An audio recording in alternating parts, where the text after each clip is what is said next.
Olá, estudantes da segunda série, estamos de volta aqui para falarmos sobre o aprofundamento, superar desafios de humanas, da unidade curricular, no mundo tudo está interligado, e do componente 4, cultura e sociedade. Como vocês sabem, eu não venho para cá sozinha, né? O meu nome é Jennifer, sou professora de Sociologia, mas aqui ao meu lado, né, a professora, a primeira cadeira de Sociologia do Centro de Mídias, Fabiana, querida, muito obrigada. É cadeira coletiva. Cadeira Porque coletiva. a gente aqui é tudo na coletividade. Nós fazemos a dança da cadeira. Dança das cadeiras, né? E viemos aqui para mais uma aula para a gente continuar aqui discutindo, para que você também compartilhe a nossa cadeira. Exatamente. Queremos muitas pessoas em nossas cadeiras. Exatamente, a cadeira da compreensão, da discussão, da consciência crítica, né, de uma perspectiva, é um dos nossos objetivos principais, a construção de um conceito científico de cultura. Por que a gente fala, Fabi, um conceito científico de cultura? Nós já falamos com eles, né, vamos relembrar a ideia de que o conceito de cultura, no senso comum, tem vários significados, e é um significado que é o nosso ponto de partida, mas o conceito científico, ele amplifica, né, ele constrói uma metodologia para entender as diferentes culturas. O que seria um conceito simples do senso comum de cultura? Eu acho que um dos mais utilizados, assim, de cultura é você não tem cultura. Você não é culto. Tal coisa não é cultura, porque cultura tem que ser tem que ter um nome com mais de 10 vogais por... mais de 10 consoantes por vogal, né? Então, essa noção, por exemplo, de você dar valor ao que alguém gosta ou não, né? Colocando aquilo como algo... cultura é tudo aquilo que vale a pena ser conhecido, e tudo que não vale a pena ser conhecido é falta de cultura.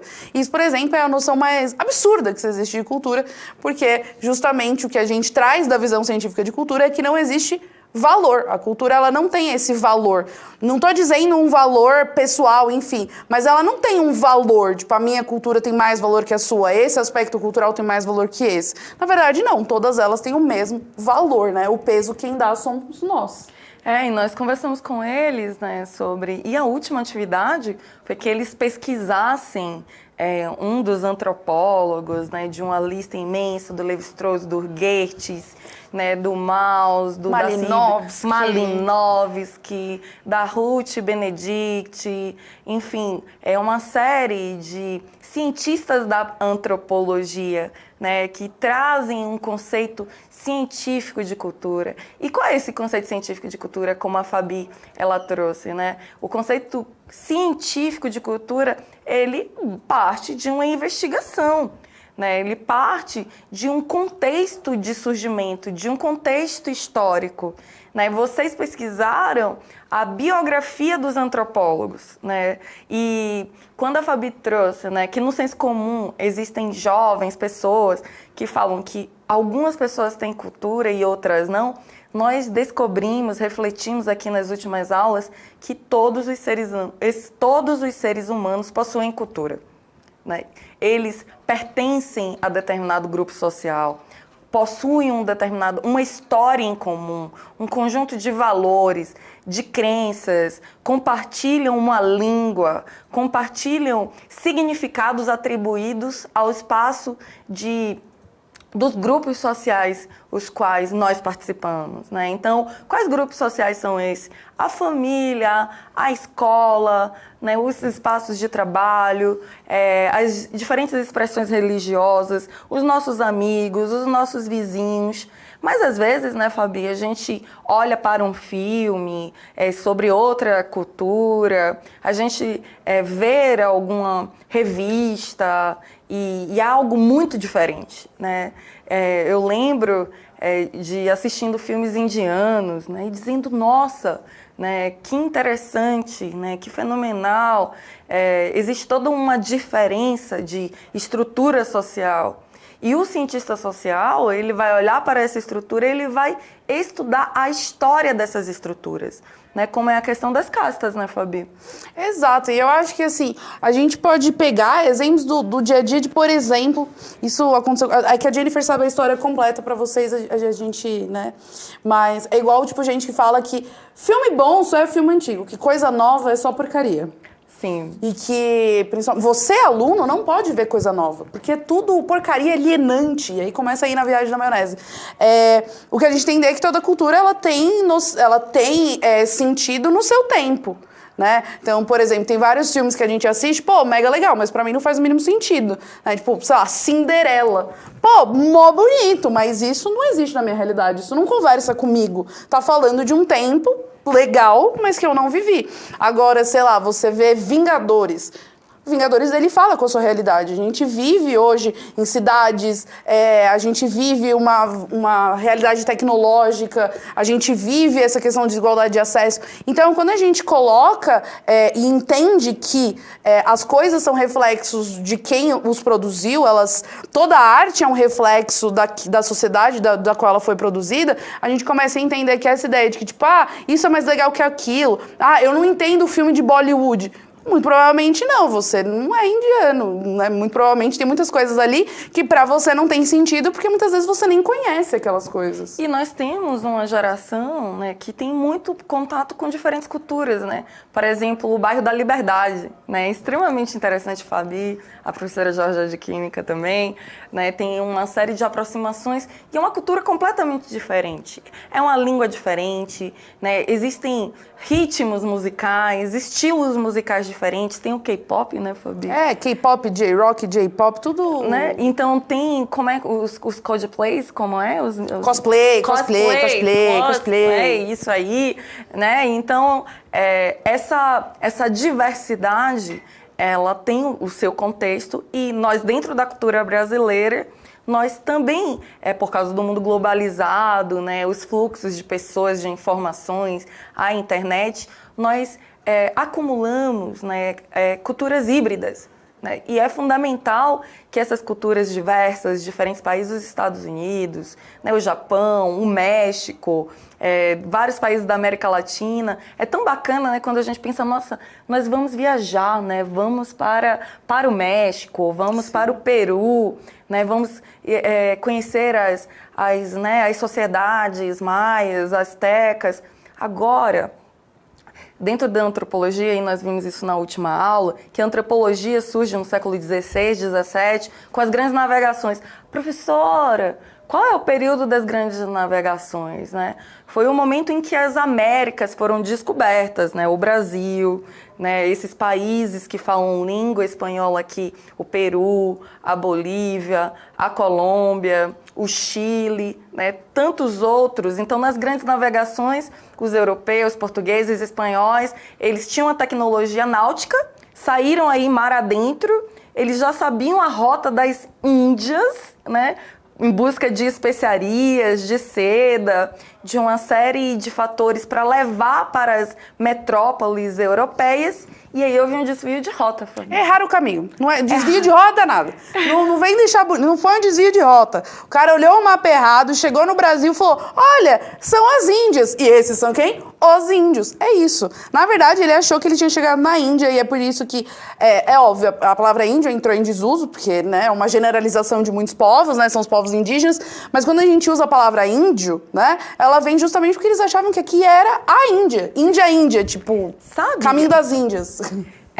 A Índia, né, com sua grande diversidade, com seu grande patrimônio cultural, ela era uma rota dos portugueses, dos europeus, no século XVI. E aí, ao entrar em contato com as terras americanas, né, da América do Sul, vejam, os europeus em contato com o novo mundo, porque, vejam, o velho mundo é entendido como Europa. Né? Então, o novo mundo eram as terras que nunca tinham sido registradas pelos europeus. Mas vejam bem, é um outro detalhe. Essas terras já estavam ocupadas por diferentes etnias, né, de povos nativos, né, que eram os nativos da terra, que hoje nós chamamos de indígenas. Mas cada um com sua etnia, com sua história, com a sua cosmologia. Ai, professora, mas como é que isso tem a ver com antropologia? Lembra que nós falamos que nesse encontro com o Novo Mundo, os europeus, lá no século XVI, há muitos séculos atrás, eles iam, né, buscando os comerciantes, né, alguns grupos religiosos, jesuítas, e aí eles pegavam e encontravam grupos culturais com formas de organização política, com cosmologias, né, suas visões, né, do mundo superior, né, eles encontravam sistemas de parentesco, né, por exemplo, nós estudamos na antropologia sistemas de parentesco em que a família materna e a família paterna, eles têm, né, constroem uma determinada relação, mas é o irmão da mãe que tem uma função, né, de figura paterna dentro da nossa cultura.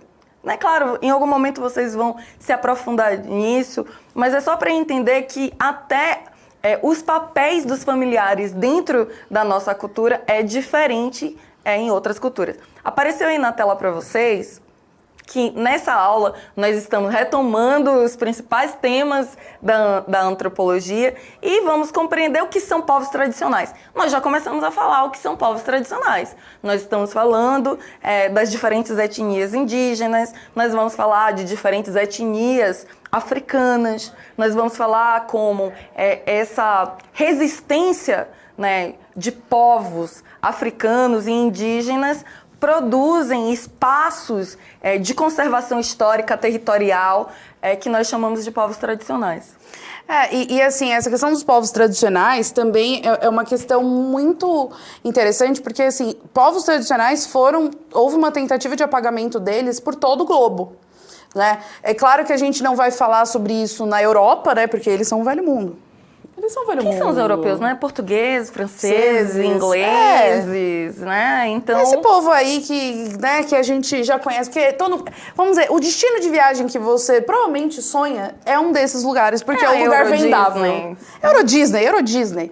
Mas o que acontece? Quando a gente fala sobre esses povos tradicionais, também tem a ver com o fato que, assim, os povos tradicionais de outras localidades que não seja a Europa, houve uma questão de apagamento. Então, por exemplo, quando você fala de um australiano, você pensa provavelmente em um cara bronzeado, mas branco, porque fica lá, branco, bronzeado de sol, com aquele cabelo de surfista, né, pleno na praia.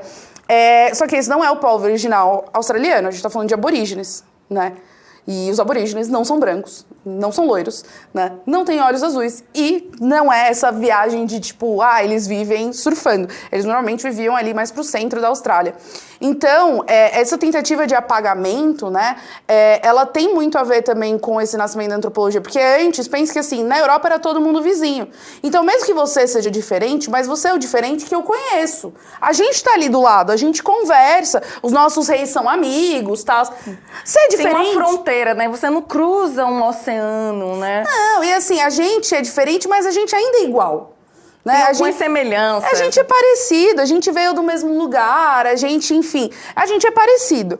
Quando a gente fala desses europeus indo, não necessariamente muito longe, cruzando um marzinho, que é do Mediterrâneo ali, e indo para a África, eles vão encontrar pessoas que são muito diferentes. E aí é que começa essa distinção, né, de quem sou eu e quem é você, né? E isso vai vir para cá, porque se você vier para cá, para o Brasil, as pessoas, para a América inteira, nenhum dos povos tradicionais pareciam ou mantinham hábitos parecidos com os europeus, e isso vale para a Escandinávia, isso vale para o Extremo Oriente, né? Quando você pega ali Mongólia, Vietnã, enfim, toda aquela parte ali, que são diferentes. E aí é que começa essa questão de, talvez as pessoas não sejam todas iguais, mas a gente ainda é melhor.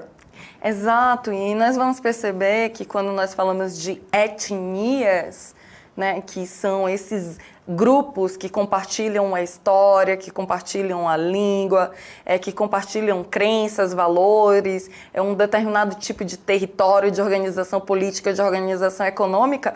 Nós falamos sobre etnias indígenas, etnias africanas, mas os europeus também possuem as suas etnias, esse compartilhamento, né, de línguas e hábitos que são diferentes uns dos outros. Mas já nós voltamos para esse tema, vai aparecer na tela para vocês agora. Os principais temas da antropologia, que nós já falamos aqui de muitos deles, né? Então, a antropologia, como vocês lembram, é Antro quer dizer homem e logia, estudo, conhecimento. Então, a antropologia é o estudo, né, da humanidade, dos diferentes agrupamentos humanos. É a questão da descoberta do outro. Essa imagem que vocês estão vendo aí de fundo é o mar, é um tipo de oceano, né? Aí pode ser uma caravela para vocês entenderem que ao atravessar o oceano, que também era desconhecido, que existia uma série de mitos em relação ao oceano, ao horizonte, existe a descoberta do outro. Quem é esse outro? Esse outro é diferente de mim, como a Fabi bem exemplificou. Então, ao descobrir o outro, esse outro vai ser classificado como inferior a mim. Mas vejam, segura essa ideia aí de inferioridade, porque é uma ideia equivocada. A diferença não é uma inferioridade. A diferença é um reconhecimento de uma construção histórica. Então, na antropologia, a descoberta do outro é um dos pontos fundamentais para o surgimento da ciência que estuda a diversidade cultural. Isso é antropologia. Então, nós precisamos entender que a antropologia busca conhecer os seres humanos em sua totalidade.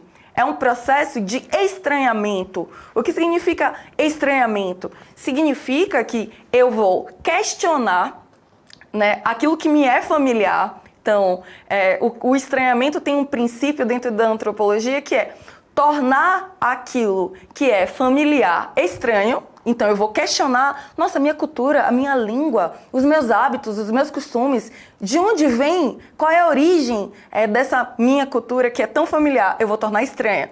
E aquilo que é estranho, eu vou tornar familiar. Como? Eu vou entender aquela língua, eu vou entender a história daquele povo, eu vou entender a sua organização, eu vou tornar aquilo que é estranho, um outro território, uma outra língua, uma outra história familiar. Como? Dentro dos métodos da antropologia. A observação participante, né, Fabi? O trabalho de campo, né, o levantamento de dados. Esse é o objetivo o estranhamento é uma metodologia das ciências sociais de forma geral e da antropologia de uma maneira específica também. Então, os seres humanos, todos os agrupamentos humanos, né, como sujeitos e objetos de conhecimento. Ou seja, nós estamos pensando enquanto seres humanos, essa capacidade de pensar o mundo, e ao mesmo tempo estamos nos estudando enquanto cultura particular, né, enquanto ser diferente, ter uma identidade diferente para um outro, que nos observe e diz, eita, português é uma coisa estranha, né? Então, nós somos estranhos para outras culturas também. Então, uma das palavras-chave ali, né, dos nossos temas discutidos pela antropologia é a cultura, que nós estamos falando bastante, né? O relativismo cultural, que nós vamos aprender na próxima aula, né? É a necessidade de classificar o outro, e essa classificação é muito perigosa, porque gera o etnocentrismo, né? Então, a alteridade é o reconhecimento do outro. Esse outro, ele é identificado por mim, ele é classificado, mas dentro da antropologia nós temos um compromisso, que é compreender o outro dentro dos significados que eles mesmos atribuem a si mesmos. Como a gente poderia falar isso, né, Fabi? Nós estamos falando aqui sobre a diversidade dos povos, a pluralidade das etnias. E aí, como é que a gente explica, né? Então, os europeus tinham uma determinada língua, os portugueses, vamos pegar os portugueses, né? Tinha uma cultura gastronômica, artística, tinha uma determinada história, e aí encontram, por exemplo, os guaranis, né?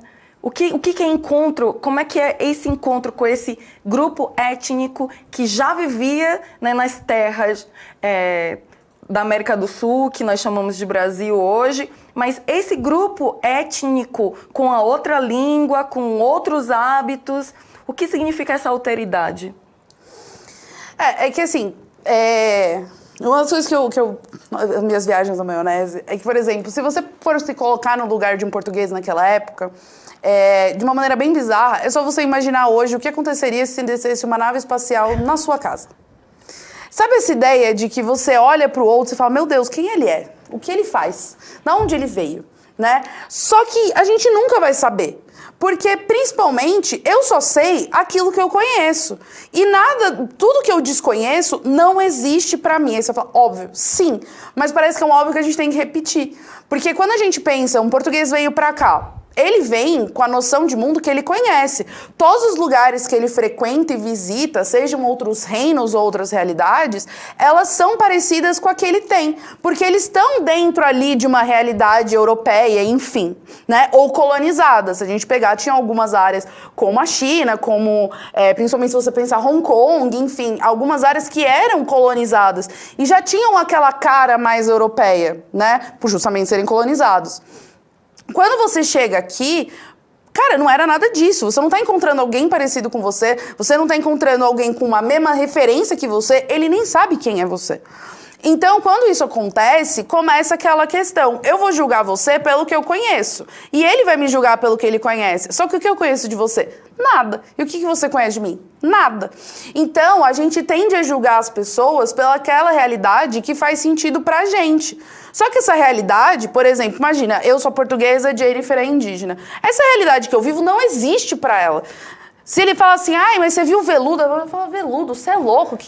Sabe que eu lembrei? Que a isso? Carta, né? A carta escrita para descrever o encontro dos portugueses com os indígenas, né? Então dizia assim, olha, nós vestimos roupas, né? Temos uma erudição e eles andam nus.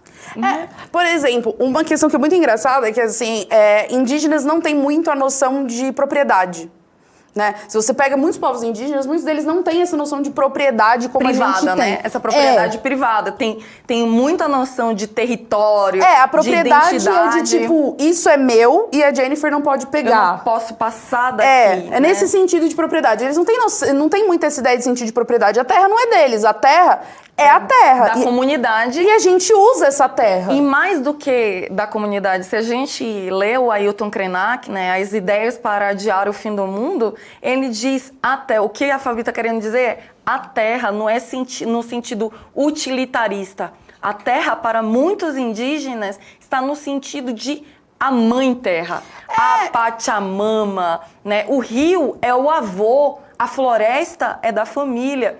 As montanhas, elas são parte da comunidade. Por isso que o território não é para ser utilizado. A água não é recurso. A água é parte da comunidade e é fundamental para a vida. E é parte da natureza, não é minha para eu levar embora, né? Tipo, não, ela tá a serviço de toda a natureza. Então, por exemplo, indígenas não têm muito essa concepção de propriedade como a gente tem. De isso é meu, você não encosta. Isso é meu, eu vou vender. É meu, isso aqui. Não tem.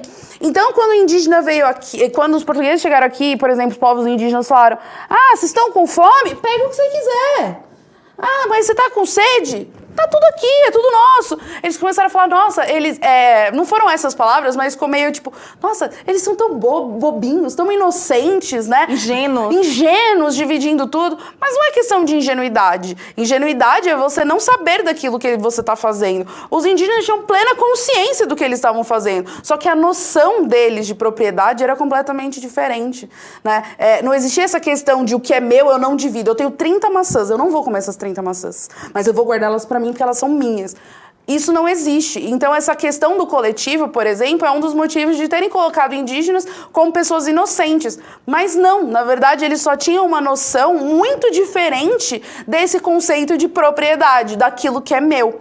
Então, isso é um ótimo exemplo de alteridade. Não adianta eu querer olhar como um português o que um indígena está fazendo. Porque eu vou ter uma noção que só faz sentido na minha cabeça e que não condiz com a realidade. Porque só um indígena pode me explicar aquilo que, tipo, o significado que aquilo tem pra ele, aquilo que ele tá querendo dizer. Por isso que a gente fala que a cultura é uma lente. E a alteridade, por exemplo, é um ótimo exemplo disso. Eu não posso analisar você pela lente do meu óculos. Eu tenho que analisar você pela lente do óculos que você usa.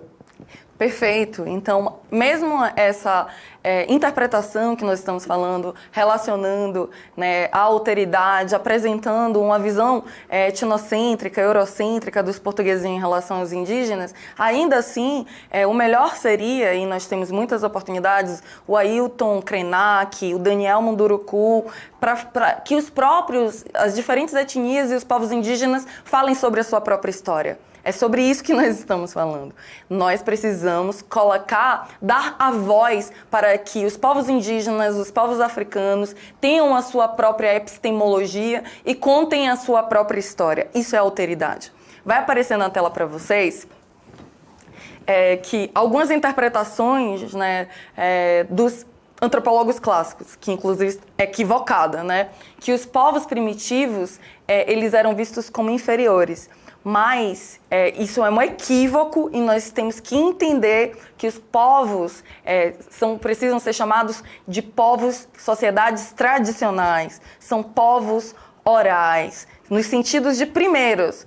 E alguns estudos antropológicos clássicos, que foi o que vocês estão estudando na pesquisa da aula anterior, né, pesquisa na Nova Guiné, do Malinowski, pesquisa dos balineses, a briga de galos, do Clifford Geertz, que é um outro antropólogo extremamente importante, né? Os estudos em relação à região do Alasca e o sistema de trocas, do Marcel Mauss, as sociedades indígenas brasileiras que foram estudadas pelo Lévi-Strauss e tantos outros antropólogos. Então, como a Fabi acabou de falar, é extremamente importante. Vejam aí, olha, a cultura é uma lente, é uma leitura, é um tipo de leitura de mundo. E a antropologia é a ciência que pretende estudar e reconhecer a diversidade, o contexto simbólico, os significados que as coisas são atribuídas dentro da história e da diversidade dos povos.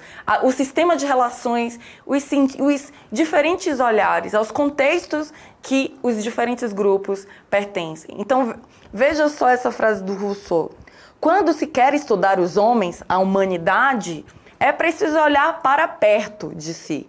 Mas para estudar um homem, é preciso aprender a dirigir o olhar para longe. Para descobrir as propriedades, os significados, é preciso primeiro observar as diferenças. Né? Então, um dos elementos fundamentais que nós já comentamos aqui é o conceito de estranhamento, de questionar, né? De reconhecer a existência da diferença, de questionar as lógicas culturais que nós estamos inseridos. A antropologia tem como princípio fundamental isso, compreender que existem várias culturas e que as diferenças culturais são produzidas pela história. Né? Então, que as culturas nativas precisam ser respeitadas. Mas eu disse para vocês, eu contei para vocês, afinal de contas, o que são povos tradicionais? O que são povos e comunidades tradicionais? Povos e comunidades tradicionais, gente, são grupos sociais que se distinguem, que se diferenciam por características culturais, sociais e histórias, de organização social própria, constituindo assim uma identidade. Nós temos a identidade, diferentes grupos possuem outras identidades. É um elemento que marca a identidade desses grupos e está relacionado à forma de ocupação do território, né? O entendimento de determinado território, também pelo fato de sua reprodução cultural estar baseada nas tradições, nas experiências vivenciadas coletivamente. Dessa forma, a identidade singular referida, né, aos diferentes etnias que nós acabamos de falar, está relacionada a isso. E quais são os povos tradicionais que vocês conhecem? Vai aparecer aí na tela para vocês. Certamente seu professor, vocês dá uma pausa aí, pensa e nós já temos aqui. Os povos tradicionais, nós podemos conhecer os povos quilombolas, que são remanescentes das culturas e etnias africanas aqui no Brasil. Os povos indígenas, sim, são povos tradicionais. Os povos caiçaras, né, aqueles que... Os pescadores, os catingueiros, os seringueiros, né? Aí tem um mapa de diferentes comunidades. Pesquisem sobre as comunidades tradicionais no Brasil. Pesquisem mais sobre os povos quilombolas, sobre as comunidades quilombolas, suas tradições, né? E nós vamos deixar essa reflexão, né? Os seres humanos, segundo Geertz, né, um desses antropólogos importantes, são animais amarrados a teias de significados que ele mesmo teceu. E pensem nessa pergunta. Por que é tão difícil para nós nos colocarmos no lugar do outro, esse que é diferente? Porque está hoje, até hoje nós confundimos a diferença de grupos culturais com inferioridade. Por que, ao olhar de alguém que se veste diferente e tem hábitos diferentes, nossa tendência é achá-lo inferior e primitivo? Responda essa questão e nós vamos discutir sobre ela na próxima aula. Fabi, muitíssimo obrigada. É sempre um prazer e a gente se vê nas próximas aulas. Nós nos veremos nas próximas aulas. Tchau, pessoal. Até mais. Obrigada.